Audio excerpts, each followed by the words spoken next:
There we go. Can everybody see my screen now? Yes. Yes. Wonderful. And of course, just as soon as I do this, Jim, then I'm probably going to hand control back to you. But anyway, we'll go ahead and get started on here. Yeah, mute. Talked about that. Topics. Talked about that. What we would like to do tonight, or our outcomes that we hope we get tonight. We want to learn what's coming up next for the training league. Like I said, I hope that everybody here understands the core concept behind considerations. If you are a new user, make sure you mute yourself, please. And then we want you to apply your understanding of considerations to videos of match situations. Here are the dates that I promised you for future Winter Development Series events. We will have December 17th, January 14th, and February 11th. Those are all Tuesday evenings this year. We just kind of had to decide. We knew we couldn't make everybody happy with the time and the days of the week and everything else. We just chose Tuesdays this year. So hopefully you're able to join us for as many of those as possible. Now, that being said, let's hear from Jim McVay with some training league updates. And Jim, I do believe you needed screen sharing. Is that correct? Yeah, I think I can do that. So, Okay. I will kick it back over to you. okay. Hopefully can everybody see my screen? Yep, we see it. Okay. Let me give you a little bit of update about, I'm going to spend just a few minutes. I see I'm closed captioning. Does that come through for everybody or just me? Yeah, it's We're all coming through getting- on our end. You must have turned that I on see somewhere. it. Well, I'll figure out how to turn that off in a minute here. Hopefully that way we won't have to do it the whole time. A couple things I want to give you everybody an update as to the fall season, what that looked like. Here's some stats for you. 28-34 total games in NYSL in the fall. That include all NYSL games. We had 590 games in the training league. About 20% of our games were training league games in fall.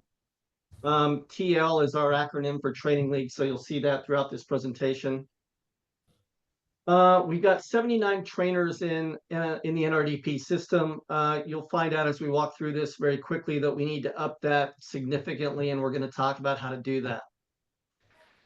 Only about 17 of our 79 trainers did any training league games. Again, one of the things we need to improve dramatically for the spring is how we get more trainers, more experienced referees on training league games, and we've got some ideas how to improve that. Of the games worked, 184 training league referees worked on those games. So we had quite a few brand new referees or training league referees working games in the system. We had 137 graduate from the training league in the fall, but we still have over 200 referees in the training league, including 152 referees that have been licensed for about, what, 3 months, 4 months? So we've got a lot of referees to move through the system. Of the 590 games, we had 73 games where a trainer was on those games. Again, those are only the 17 trainers. We had one of our trainers, Jim Houston, just did I think he did about 20 training league games himself. We had 163 games with experienced referees, but we had 315 games where a training league referee did a game alone. And that's something we have to improve. The training league gets set up so that a brand new referee can work training league games by themselves, but we need to try and avoid that if we can, or keep that number down. Over half of our games, they didn't have any help. And then we only had 39 of the 590 games with no referee at all. So that was a pretty good number. I thought that number was going to be significantly higher. Any questions about the stats? I know I'm going through this quickly, but I'm trying not to burn a lot of Brent's time.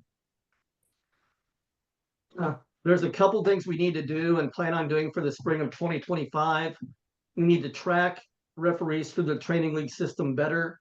We're revamping how we keep data, how we manage referee processes, how we keep track of referees and the games they're doing to make sure nobody falls through the cracks. We have a training league administrator, Erica Lisko. We need to expand and better define her role. There were some things that we did not have her doing that we probably could. And we're going to be revamping that position in the spring. That's a paid position. Her salary is shared by NRDP and Nebraska State Soccer. We have to increase the number of NRDP trainers. As I said, we've only got 79, but we have a number of experienced referees that should be trainers. So in the next 3 months, we'll be really pushing people to become trainers for NRDP, and we'll tell you in a little bit the incentive to do that. We don't have a great process for providing feedback to on training league referees. We use a Google Sheet, but we find that that's a little bit hard to manage. It's something that's difficult to do on your phone. We don't have a lot of trainers that remember to do that. We're trying to work through the fair whistle system to allow for trainers to input information on the training league referees. That's not built into the system yet, but we're working with them to develop that prior to the spring. We'll see if that's able to happen. We don't have very good criteria for when we graduate referees out of the training league. Again, something we need to work on. Look for CYSL and certain in-house leagues to be incorporated in the training league in the spring. That's going to greatly increase the number of games that are in the training league because it'll have NYSL and CYSL games.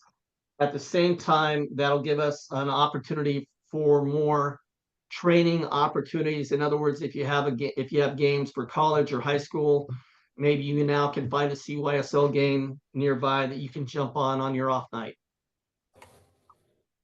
That lends itself to more efficient scheduling of training league games so you aren't bouncing around and you don't go out for a single, which I know guys don't like to do. Continued education, we did a really good job. We have a lot less referee abuse than we had in prior seasons. We had only 2 grievances this spring. We did have 1 sideline that we stripped because of poor parent behavior. Believe it or not, that was a CYSL game. Most importantly, we have to get more trainers and experienced referees to work on training league games. Tim Hook sent out a survey to all of the NRDP trainers. Many of you received that. If you didn't get the survey, I would please invite you to communicate with me about what you think we can do to improve the training league and entice you to do games. I will tell you that beginning in the spring, there's going to be a stipend for trainers that work on training league games. So in addition to the usual game fee that you got, we're looking to bump you another $25 if you work a training league game as a referee, and as much as $23 if you work as a trainer as an AR on a training league game. So that's going to put you right in the wheelhouse of what you would earn if you did a U16 NYSL game. Our thought is that maybe pay is a deterrent for folks dropping down and doing 9s and 10s, 11s and 12s. Is that the case for any of you? Have any of you thought that that might be a factor why you don't do training league games, is because you don't get paid as much? It's okay to say yes, by the way. I would honestly say that for myself, it's availability. Okay. Like, my schedule gets pretty packed. Like, that was the issue this fall. I didn't do any training league games and I felt bad about it, but well, and it was maybe the availability. CYSL process helps a little bit on that. We don't know. I mean, that's a factor, Greg, as to why folks aren't. And we did hear that in the survey a couple times. You know, there's not a lot we can do about that, other than you'll see one of my notations here at the end. If you just do 1 night of training league games a week, even if you've got high-level college, high-level ECNL games, high-level high school games, if you just go out and do a training league game, even if you do an observation, you go out and watch a young referee on a U9 or 10 game, you don't have to run, don't have to work. You can sit in a chair and make $36 doing that. That's not too bad. You can make as an AR on a U11-12 game, again, not a hard ask, possibly even on your night off, that's $43. So the bottom line is, folks, that this system, this process, this program is really the best and really only way we're going to increase referee numbers, unless we provide hands-on, effective, practical training to new referees. They're not going to stay with us. We do better every year, but we still need about another 500 referees in the state to service our games in a reasonable way. The more and better referees we put out there, the greater satisfaction there is for the teams, the players, the parents, the coaches, the clubs, the leagues. That comes back to us in greater game fees, better support, less aggravation, less dissent. So again, the training league really is a great opportunity and really has an opportunity to change the culture in Nebraska, at least as to how we treat youth sports. As I said, we've noticed a dramatic decrease in referee abuse. We need to continue to change that, but again, the training league, even in the last year, has gotten a lot better with parents, particularly yelling at the young referees. And as something for us from Nebraska, this model is really being looked at by U.S. Soccer. So if we can create and tweak it to make it operate in a way we need it to operate, I think there's great value for that. So take a look at this. This came to us about 3 weeks ago from a coach. I'm going to ask you to read through it real quick.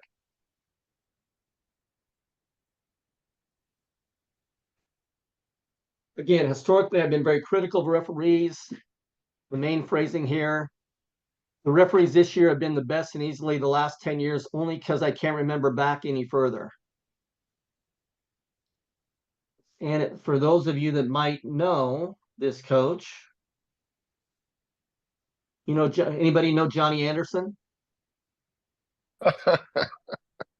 Johnny Anderson's been around for years. He's by far and away one of the most problematic, griping, argumentative, dissenting coaches we have in the system. This is an email from him. And this harkens back to the value of the training league. We've done it for about a year now. It's the value that you folks offer to training new referees.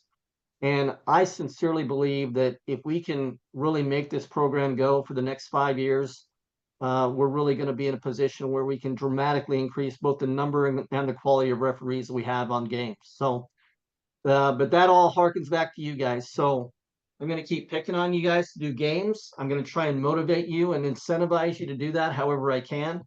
But at the end of the day, I need you to find just one night a week to go out and knock out some games, even amongst some higher level games. Or if you enjoy doing this on a regular basis, like Jim Houston, by all means, we'll take advantage of you and get you a little bit more money than we have in the past. So that's kind of it. Again, a really short, brief update on the training league. I don't know if anybody has any questions.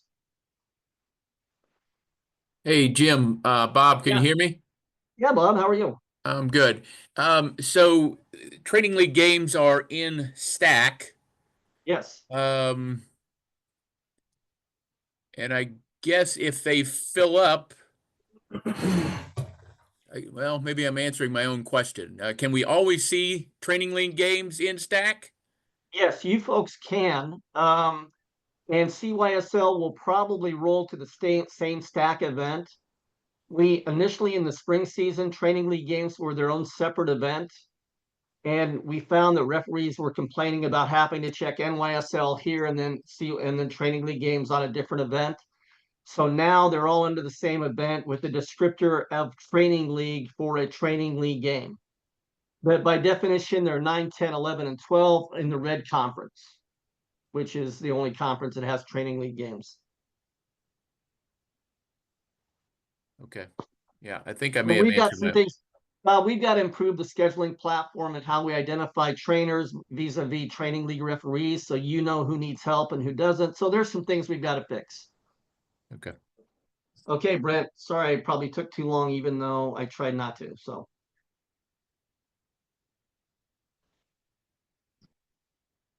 No worries. Thank you, Jim, very much for that. And let's see. Let me get my screens all back in order. Oh, one of the things I need to do. Where did my chat window go?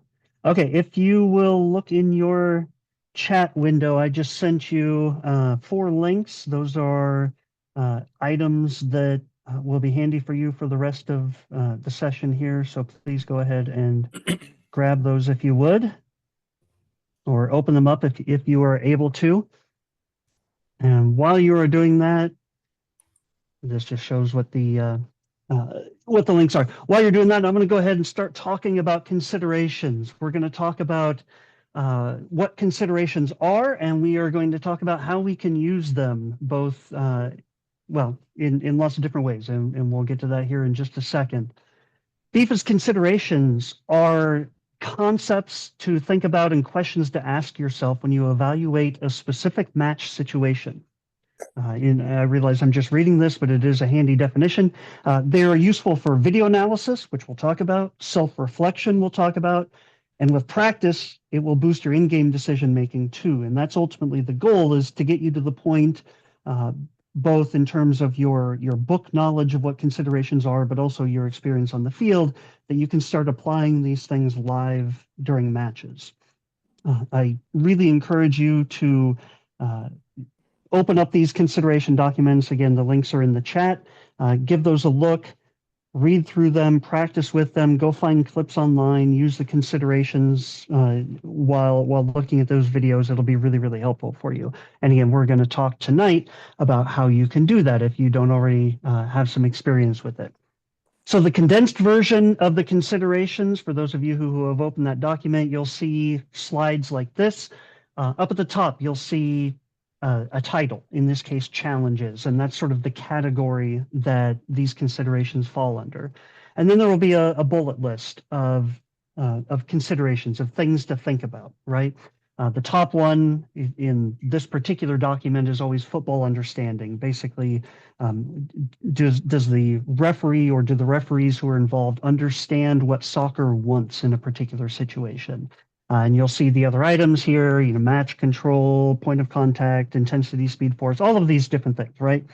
If you are a relatively advanced referee, you have seen most, if not all, of these terms before. You are familiar with the concepts. You look at this and you're like, okay, I know what to do with this. If you're not an advanced referee, if you don't have a lot of experience as a referee, if you're brand new, or if you haven't done a lot of games at higher levels, then this stuff probably doesn't mean a lot to you, or you might think it means a lot to you, but I guarantee that there are a lot of pieces that you don't have. And so that's where we get to the detailed view of the considerations. This document is longer and scarier, right? You still have the categories up at the top. In this case, in my example, you've got fouls, careless, reckless, using excessive force, violent conduct, right? That's the category we're looking at. And then there's a whole bunch of questions underneath it. And every category has these questions, right? And in total, there's something like 250 of these questions that apply across the various categories. This is a ton of information. It's a ton of things to think about. It's a ton of ways of looking at a particular scenario, whether it be something you're watching a video, or something you're reviewing yourself through self-reflection or whatever. This is a lot, and I get that, right? It's a lot to try to consider. You're going to look at it and think, there's no way I can memorize all of that. There's no way I can remember all of that. And that's true. You can't remember all of it. You can't memorize all of it. That's okay. Okay. And it's okay for a couple of reasons. The second one we'll get to later, but the first reason it's okay is because if you are using this for video analysis, if you're using considerations for video analysis, you can sit there watching the video and have the considerations document right next to you. And you can watch the video with those questions right in front of you, and you can look back and forth and be able to use it right there and use it to your advantage, as you go through it, and you'll get more used to these things. When you're doing video analysis, the first thing you're going to want to do, and I'm going to go through this relatively quickly, just to keep everything on time tonight. But the first thing you're going to want to do is you're going to want to identify the core component, right? The core category that we're looking at. Am I trying to evaluate a foul? Whether a foul happened or not, whether the foul was a simple foul or a yellow card or a red card. Is the core component offside? Is the core component maybe something that the referee did or didn't do, such as having good positioning or a bad angle or something like that? So that's the first thing we want to do when we look at a video, is try to identify that core component. And when you look at the considerations document, again, those headings are kind of that overarching category. So once we've looked at the video and we've identified what we're looking for in the video, we match it up to the considerations document. That's the find step here. We find that relevant category.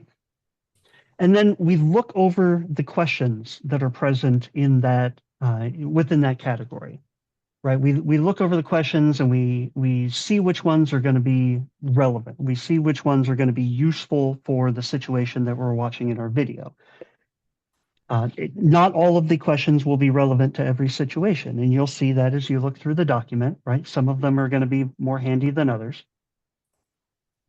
When you have found the relevant questions, and you're going to apply them to the video, you're going to watch the video and you are going to ask each question one by one and see how they apply. And we'll run through a little scenario here in a second to illustrate that.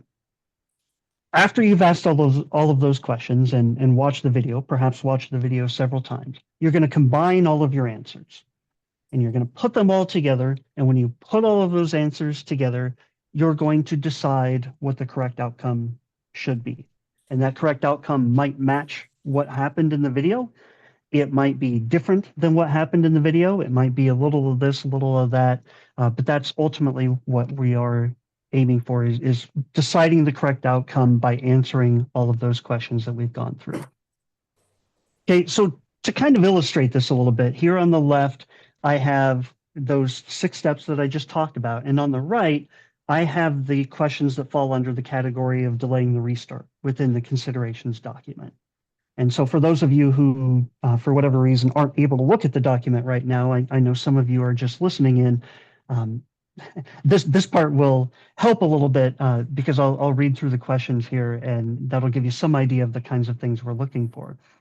So delaying the restart, some of the questions that fall underneath that category are, does the player prevent the goalkeeper from releasing the ball into play? Well, that may or may not apply to your delaying the restart situation that you're watching in the video. If it doesn't involve the goalkeeper, then you skip that question. If it does involve the goalkeeper, then we go ahead and keep that one around. Next one is, does the player provoke the referee so as to deliberately receive a caution?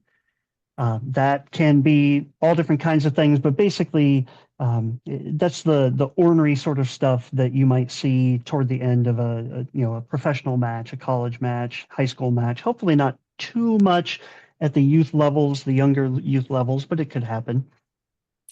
Should the referee consider if the player can hear the whistle and clearly tries to delay the restart of play? This question is kind of getting us to think about, maybe the player is not intentionally delaying the restart of play. Maybe they didn't realize that you had already signaled for them to restart. So maybe we need to consider something like that, or maybe something else is going on that we need to think about.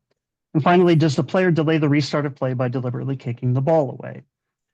Okay, and so those are some of the questions that we think about here as we're looking at this hypothetical delaying the restart situation that may have happened in a match. And again, once we start going through the videos, you'll see how we can apply these more directly to our scenarios. Now, as you're applying considerations to a video, there's more to consider here. The very first thing is, no matter what you do, you always start with the laws of the game. The considerations are built around the laws of the game, but they go a little bit beyond it. They help you interpret the laws. But if you ever have a question that maybe the considerations don't address, or you're kind of on the bubble about whether to go this way or that way, always fall back to the laws of the game. And that's ultimately the foundation that underlies all of this. Another thing to think about is that when you evaluate a video, when you evaluate a scenario, you are not limited just to the questions in the considerations document. Okay, those are intended to get you started. They're intended to guide your thinking, to give you a head start. But if you think of other questions that are relevant under a particular category that you need to think through, by all means, evaluate the situation by considering those additional questions.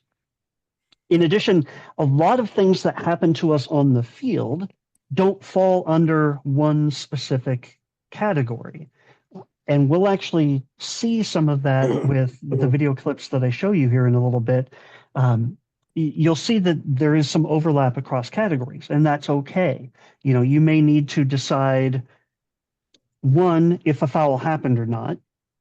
And then, you make that decision. You decide, okay, yes, a foul happened. Now you need to decide, was it possibly stopping a promising attack or denying an obvious goal scoring opportunity? And so then you need to move to a different category and start asking yourself those questions.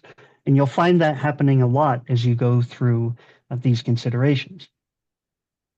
Finally, when I think about FIFA's considerations, I think of them more as a framework of understanding, a framework to help you evaluate what's going on in a particular video clip or a particular situation that you are reflecting on. It's not a blueprint. It's not, you have to follow these directions to come to a very specific outcome. That's not what the considerations are good for, and they probably can't do that.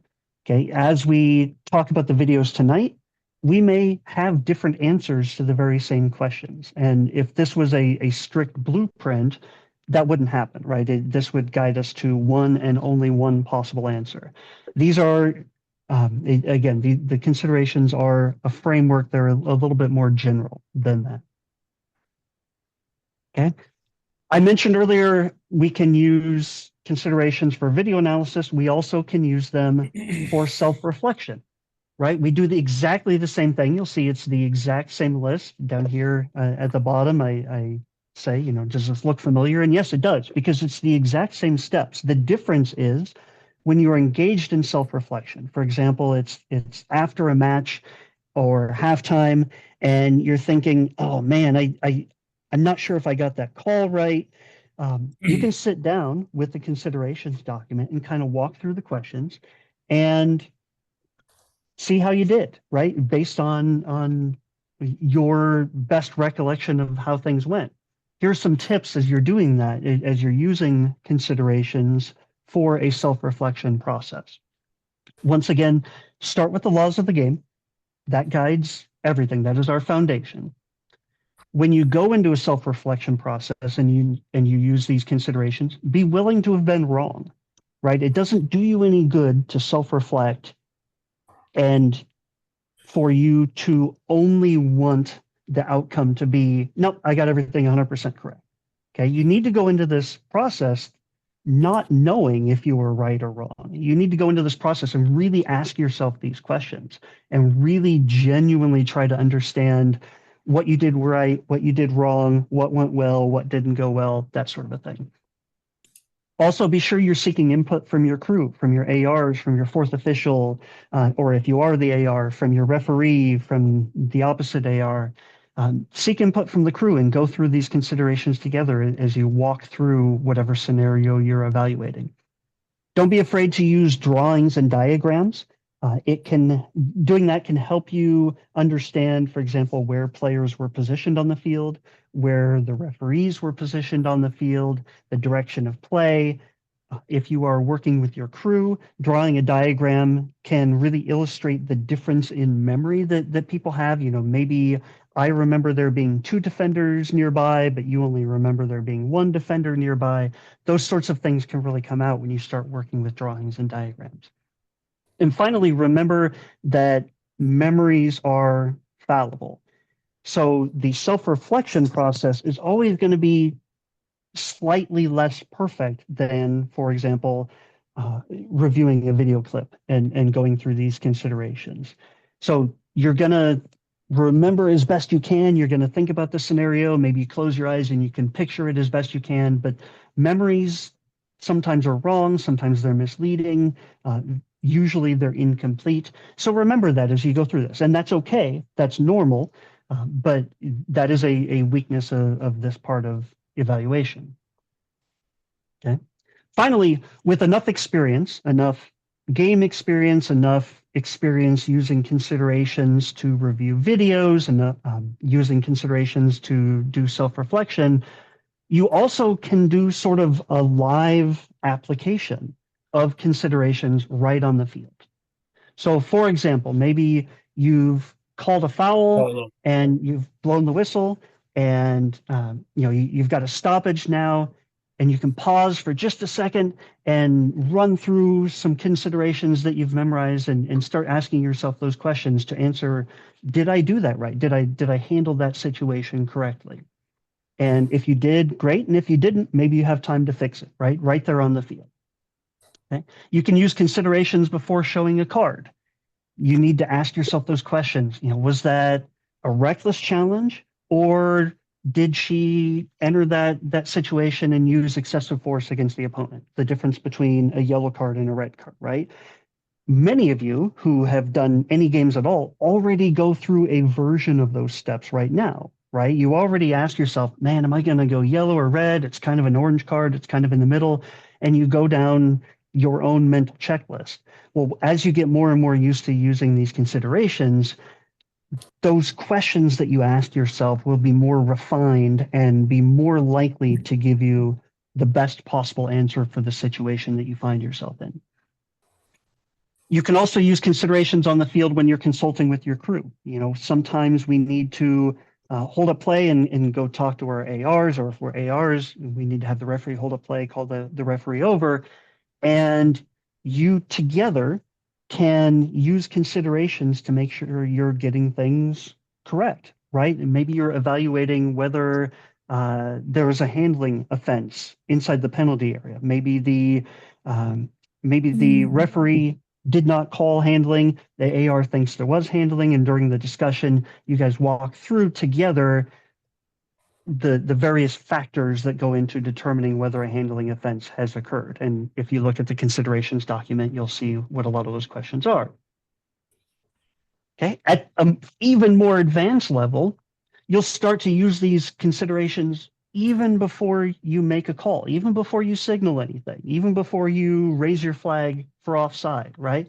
You will see something happen in that half a second before you blow the whistle. You will ask yourself, do I have considerations in effect for a foul here? And if not, you don't blow the whistle, right? You hold up. Have I met the considerations for advantage? If so, maybe I play advantage. If not, maybe we go ahead and call the foul. If you're the AR, have we met the criteria for active involvement in play, or should I keep my flag down and not call offside here? Okay, and finally, a really advanced approach to this is you can start using considerations even before an incident occurs, right? You're thinking to yourself live as you're watching play, if X happens, I need to consider A, B, and C. This comes up a lot with things like determining SPA, so stopping a promising attack, versus DOGSO, denying an obvious goal-scoring opportunity. An advanced referee will see the potential for that kind of situation to develop, and they'll look at it and they will already be talking to themselves in their heads, or if they are lucky enough to have a communication system or radios, they'll be talking to their crew saying, if there's a foul here, it's going to be DOGSO, or if there's a foul here, it's going to be just SPA because we have enough defenders around that it's not going to be denying an obvious goal-scoring opportunity, whatever. So that's at a very high level. You're already asking yourself these questions even before anything happens. And if the thing doesn't happen, then great. You throw that away and you move on to the next possibility. Okay, so that's a really quick trip through all of this, but let's put that into practice. And this is where I'm going to start asking for some participation. So be ready to unmute yourself if you are able to participate with audio.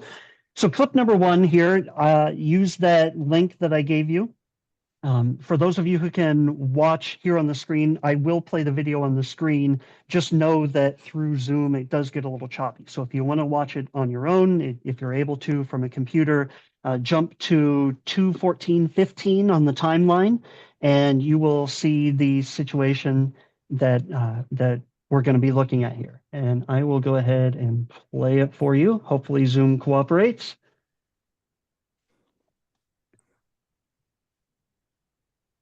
I know it may be a little choppy. That's an unfortunate thing of using Zoom here.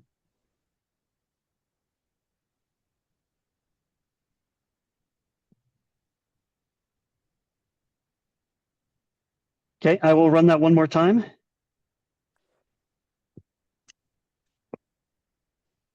You can see the attacker in red is going down the left side. She cuts back, crosses it, goes to a white defender who handles the ball, or at least that's what I said as the referee. Handles the ball, and we have a penalty kick. Okay, so having seen that, why is mine? Okay, so having seen that, let's walk through some of the considerations. Help me out, and somebody hop in, and let's talk about what things we need to be thinking about, what questions we need to ask, what considerations we need to consider when we are looking at this video clip. So somebody hop in, and let's just get the conversation started.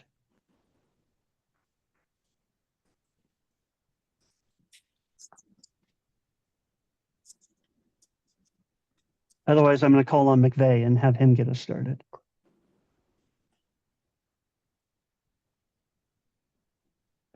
Not me. I don't know any of this stuff. You got to get one of the smart Yes, guys. Brent, it's Zidane. There we go. How are you doing, Zidane? Good. So the first thing we have to ask ourselves is the player hand is in natural or unnatural position, or Okay. does hand move to the ball or the ball went to her hand? Okay, perfect. And what do you think? Was the hand in a natural position? And I realize on this video, it's a little difficult to see. It kind of blurs out as there's contact. But based on what you can see, whoa. I see her right hand is a little bit up, which is I can't see it because her hand it didn't let the ball go to the player behind her, which is I think is a penalty kick because her hand is not in natural position.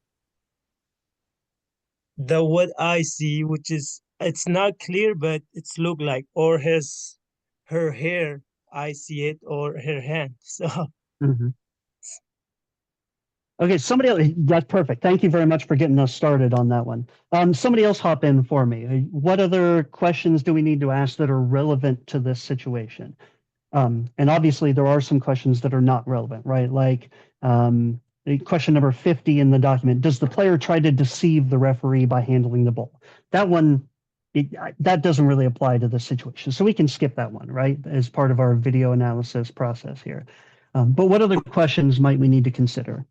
So it wasn't deflected. It wasn't played from a short distance. Okay. And how does that relate to the situation? Like, why is that important?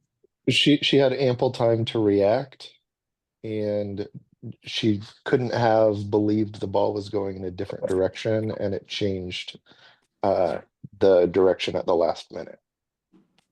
Okay, wonderful. Anybody else want to hop in with any other considerations? I'd go with level of play. Okay, tell me about that. Tell me how that factors in. They're going to have more control over their body, more control over their arm movements. I mean, if this was maybe a U9 game, maybe not, but we're talking college here. So I would take that as a consideration of how they're moving their body, how they're trying to play the ball, and all the other considerations that we've already talked about. Okay.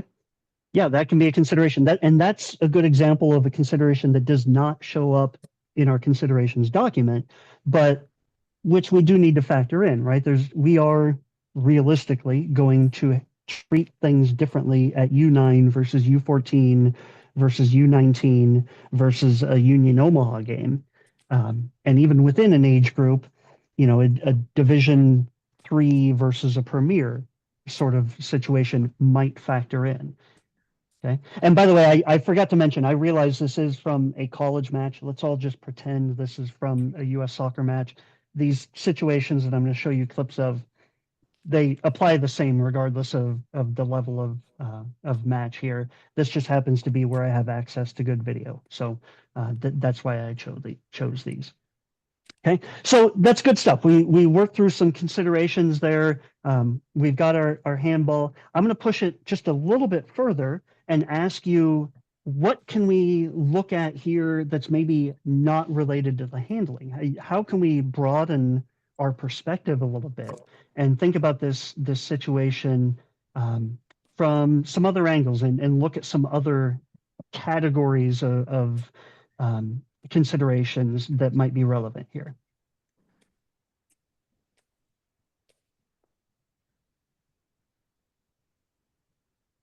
Well, Brent, the offensive player behind the player that handled it, that one, I guess there's some consideration as to her ability to play the ball had she not handled it, I guess. And so again, is there some sort of dog-so there?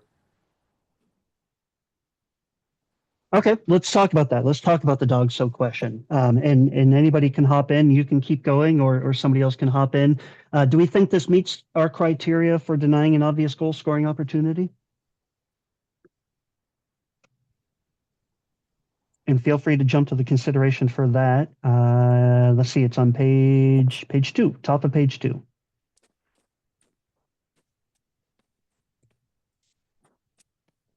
Okay, and I'll just kind of read the questions out loud. What's the distance between the offense and the goal? Pretty close, about 7 yards, right? Does the player have control of the ball? Well, here we're talking about, does the attacker have control of the ball? And the answer to that is no. Can the attacker gain control of the ball? Not in this situation. She doesn't have the ball yet. What is the direction of play? It's coming across the face of the goal, right? How many defenders are involved? There's one with the one attacker. Where the defender's located? Well, she's the one touching the ball, so we've got that. Does the offense lead to a direct free kick? Yes, a penalty kick, actually. Okay, and question number 39. If no offense were to occur, would the player have an obvious opportunity to score a goal? So that's an important question. Somebody help me out on that one.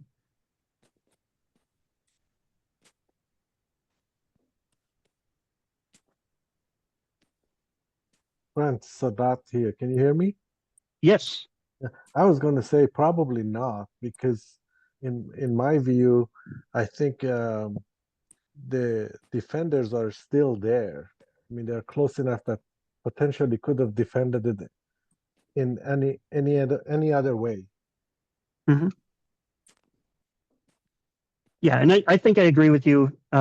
If we look at where the ball winds up, right? The ball winds up going away from the defender who was I'm sorry, the ball winds up going away from the attacker who was behind the defender who handled the ball. So the chances of that attacker behind getting the ball, fairly slim. So I think, and I'm jumping the gun here, just to keep things rolling. I don't think we probably have a dog-so situation here, right? There's maybe one other thing, and I'm just going to, again, give the answer just so we can stay on time, or at least the answer that I'm looking at. When you look at this shot right here, one of the other things to think about is, what's the referee up to? Okay, so in this case, if you're going to evaluate, whether the referee got the call right or not, you also need to think about, did the referee give themselves a chance to get the call right? And so here we can ask ourselves a few questions. I'm not going to hammer on this too much because we'll do a little bit more with the next video, but ask yourself things like, is the referee close enough? Is the referee too close? Does the referee have a good angle? Is the referee shielded by any players? factors like that. And you can ask the same questions about the ARs in a lot of situations, although in this case, obviously, we can't see AR2, they're off screen. Okay, so that's another thing to think about as you look at these scenarios is again, keep broadening that perspective. And if you find that the referee got the call right, try to figure out why. How did they put themselves into a good position? How did they make sure they had a good angle? Or if they don't have good position or a good angle, how did that impact things, right?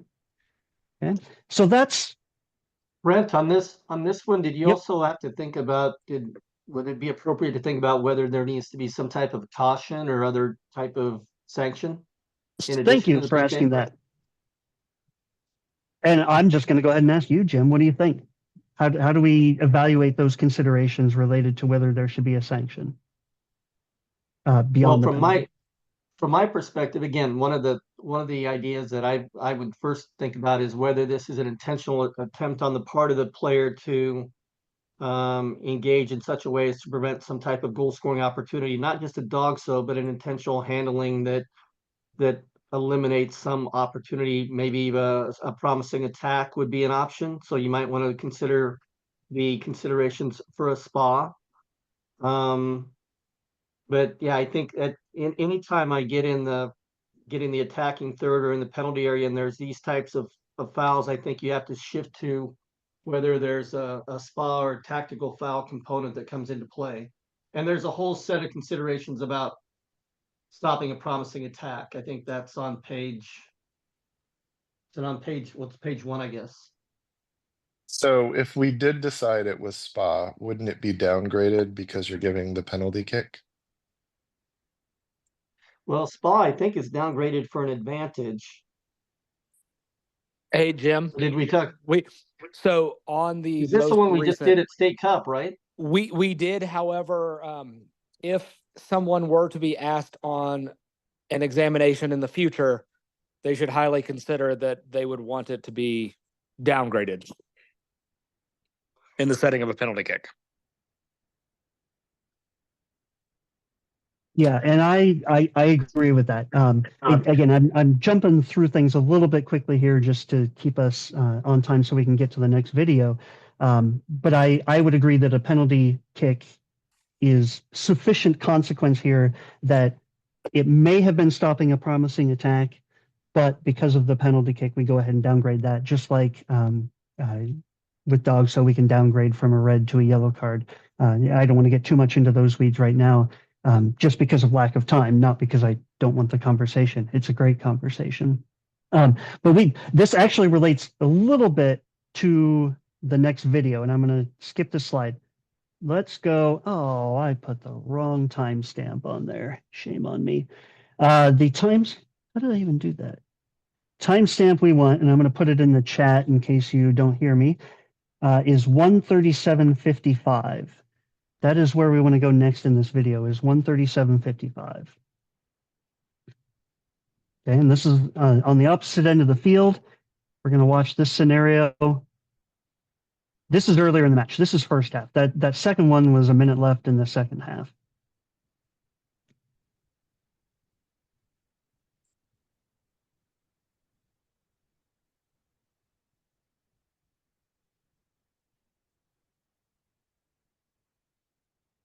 Okay, I'm going to back that up and we'll watch it again.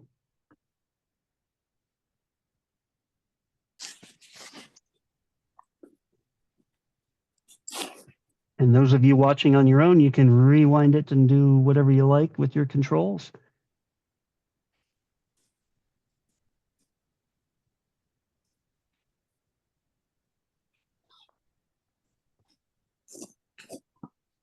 Okay, so there's more going on here, right? So I mentioned early on that, screen bounced around. I mentioned when I gave you those 6 steps, right? That the first thing you need to do is identify the category or categories that you need to look under for your considerations. So what category or categories are we identifying in this clip?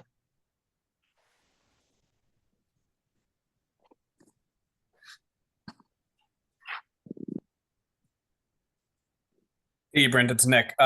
First one sequentially would be if the player is offsides at the time the ball's played.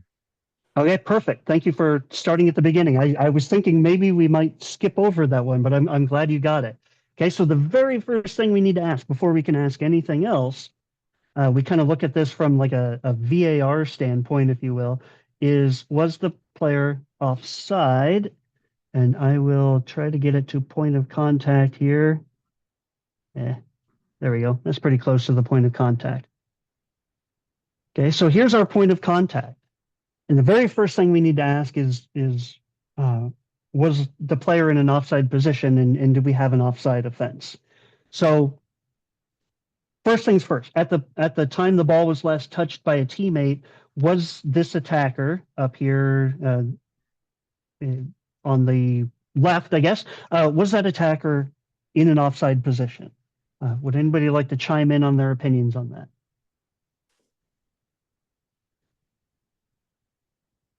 Yeah, I can do it again. It appears that she's not. You can't see the what I would guess the right back is. But it does look like she's keeping that one is keeping her onside in addition to the one right next to her also.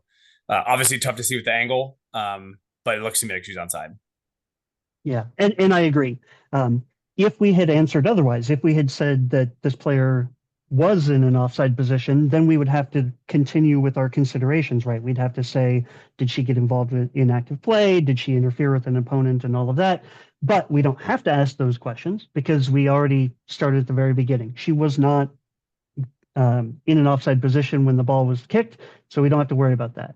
By the way, kudos to AR1 up here, right? Good position, good focus. It's a little hard to see, a little blurry, but as close as we can tell in good position. So AR1 is nailing it in this scenario. Okay, so what's our next category of considerations we need to think about? What's the next thing we need to move on to? I would say they Oh, challenge the penalty area if we have spa Okay. or dog so. Maybe we would Okay, so- ask if it's even a foul first. Excellent. Yes. Yeah. First, we need to decide if we even have a foul, right? And how do we decide that? What are the relevant considerations in this situation that come into play?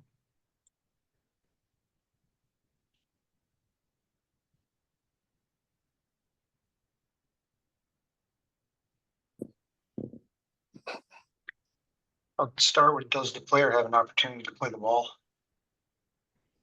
Okay, and by player, which player? White offense. Okay, so the attacker. Attacker. Yeah. Okay, what other considerations come into play here? Point of contact. Okay, point of contact. And what do you have for the point of contact? From where you have it stopped right here. I mean, it looks like her. I mean, hip check, like just body checking her from where you have it stopped right here. Okay. So hip area, legs area. Okay, good stuff. How about an even earlier question to ask ourselves? I was looking at does the defender touch the ball before contact with the opponent? Okay, that what you're that is going a for? really important question, right?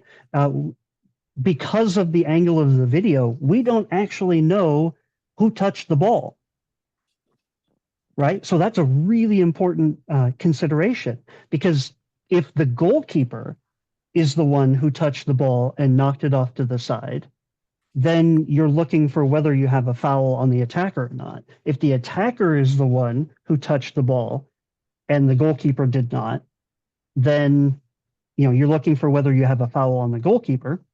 And if both of them managed to touch the ball, then you have a whole other set of questions. Like maybe there's nothing to call at all. Maybe both of them were in the right. Okay, so you've got you have to ask yourself that question as you're looking through here of, don't make assumptions about who did something, who didn't do something. You've got to work through all of that. I will tell you in real time, being on the field, to me, it was clear that the attacker touched the ball and the goalkeeper did not. So on the field, that was clear to me. But this video doesn't make that clear at all. And so if you're doing a video analysis, you need to make sure you ask yourself those questions and consider what the different possibilities are. Okay. What other considerations or what other categories do we need to work through as we look at this clip?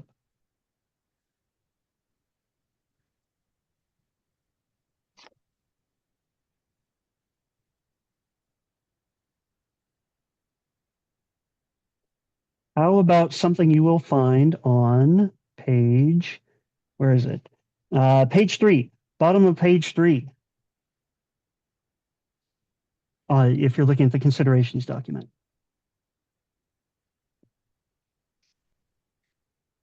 And just for time, I'll go ahead and tell you what's on page 3 if you're not looking. Advantage, right? We need to ask ourselves, let's just go ahead and assume, again, for the sake of time, let's go ahead and assume that the attacker played the ball, the goalkeeper didn't. Somebody needs the link. Can somebody resend the links real quick to the whole group while I talk? Anyway, we need to ask ourselves about advantage, right? Let's assume the attacker touched the ball. The attacker is fouled. How do we apply advantage in this situation? That's some more considerations we need. Oh, hey, that is not at all what I meant to do. Okay. So right here, if you're just looking at this, does this look like a very advantageous situation? I mean, not especially. You've got an attacker on the ground. You've got the ball there. You've got a defender moving toward the ball. You've got another attacker who's farther from the ball than the defender is. And yet, when you play it through, we have a goal. So if you're asking yourself about advantage considerations, what's more advantageous, a penalty kick or a goal? Right? I think most people would agree that a goal is more advantageous than a penalty kick in this situation. So as we work through those considerations, that's probably the conclusion we want to come up with. Okay. And again, I'm hopping through this quickly. I apologize. A little bit shorter on time because of our tech snafu at the beginning, but that's okay. One other thing we talked about with the other video was the referee, right? And I'm going to call myself out here because I do something here that I don't like. So I'm going to back it up here. Well, here, I'll just back it this far. Okay, so the ball goes out to midfield. Attacker gets the ball. This is fine, right? And I'm going to freeze it here. Based on how the teams had been playing, I was pretty sure roughly what was going to happen next. I was pretty sure that they were going to play the ball in toward the penalty area. And so that's why I kept the position I was in. That's all fine. You see me here, I start taking steps backwards, right? Because I'm looking at passing lanes. I'm thinking about where the ball's likely to go. So I'm trying to back up to get out of a possible passing lane. That's fine. Great. I'm happy with what I did there. What I don't like comes next. Right here, I turn and follow the ball and watch the direction I go. I go straight in behind. I don't like that. So for me, if I'm looking at the considerations for referee position, which is on, where is referee position in this document? Where to go? Where to go? Oh, shoot. Position and movement. There it is, bottom of page 8. Okay, so for me, as I'm looking at considerations related to the referee, I'm going to critique the referee. I'm going to critique me in this situation because I stayed very vertical to the play. I would have preferred that I had moved off, for example, to the left a little bit to try to get a better angle of what's going on, to try to make sure that I can see who touched the ball into the middle of the penalty area, things like that. I wasn't in terrible position. I was close enough. I had all of that going, but I didn't react very well to how this pass came forward. Again, if you watch me, I follow straight in behind them. That's not ideal. My first step should have probably been to the left to get a better angle here. But again, just helping you to understand that as you watch these situations, there's a whole bunch of different angles that you can think about things from, a bunch of different perspectives. would somebody else, again, I'm whipping through, I realize we're after 8 o'clock here. Anybody have any other quick comments on this video, on considerations we need to think about? Well, Jim, you probably have one, the same as your previous question, right? Yeah, I just want to clarify, because the comment that came up was talking about spa and downgrading. For clarification, in the video, you would never consider a downgrade in any situation because it was for handball. So you don't have to worry because it's not a playable challenge. If you have spa, that's where, say for a slide tackle that's tripping in an attempt to play the ball and you give a penalty kick, that's where US Soccer is coming in and saying you can downgrade, just like the dog so downgrade. I can't find it in the laws of the game anywhere. It's one of the things that came up after our state cup discussion. So I'm still going to be working with US Soccer to say, where did you find that? But I just want to make sure that point was clarified, that McVay saying no in that case of the video is correct because it's for handball. And I wasn't I saying that you appreciate had that. to give a caution. I just think all those, and it would go, your question here as well, Brent, is at some point, is this a cautionable offense? Was that a reckless challenge by the keeper? I think that's something you would certainly think about in this play, probably more so than the first one. Yeah, and I agree. And again, we could break this down, and I wish we had time to break this down and really go through it, because we have the dog so question, the spa question. We have the question of whether the foul rises to the level of being reckless, possibly excessive force. I don't know that we're going to ask those questions, but possibly reckless. So maybe a yellow card there. So yeah, overall, in this situation, we've got offside to think about. We've got referee position to think about. We've got questions around the foul. We've got questions around the severity of the foul, whether there should be a card or not. We've got dog so spa. We've got advantage. There's a whole bunch of stuff all going on here. And if you watch clips like this and you use the considerations document and you start asking yourself these questions, you will get better and better at being able to find the different categories you should be asking questions under, and you'll get better and better at evaluating these situations and finding things that maybe you didn't see before.